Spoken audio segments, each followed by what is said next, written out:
জাতীয় নাগরিক পার্টির মুখ্য সংগঠক সার্জিস আলমের গাড়িবহরে ককটেল হামলার অভিযোগ পাওয়া গেছে।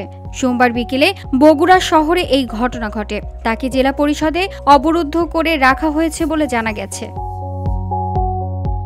এর আগে বিকেল ৩টার দিকে বগুড়ার সার্জিস আলমের উপস্থিতিতে এনসিপির জেলা সমন্বয় সভা চলাকালে ককটেল বিস্ফোরণ ঘটায় দুর্বৃত্তরা।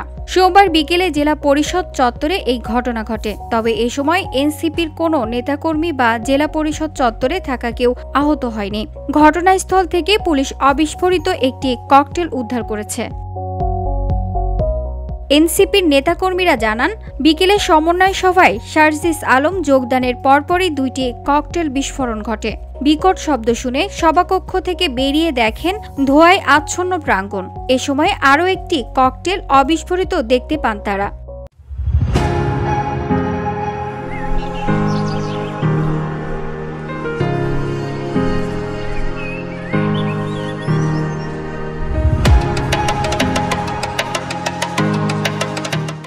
তাদের অভিযোগ, আইনশৃঙ্খলা বাহিনীর গাফিলতিতে এরকম ঘটনা ঘটে। তারপর আইনশৃঙ্খলা বাহিনীর তৎপরতা বাড়লেও সভা সংক্ষিপ্ত করে ঘটনাস্থল ত্যাগ করেন সার্জিস আলম।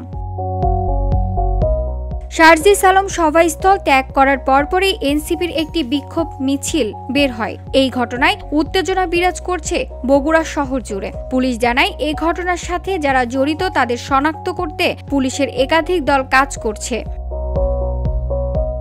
সভা শেষে সার্জিস আলম দলীয় নেতাকর্মীদের নিয়ে পঞ্চগড়ের উদ্দেশ্যে চলে যায়। বগুড়া সদর থানা ওসি হাসান বাশির বলেন, ঘটনায় জড়িতদের শনাক্ত ও আটকের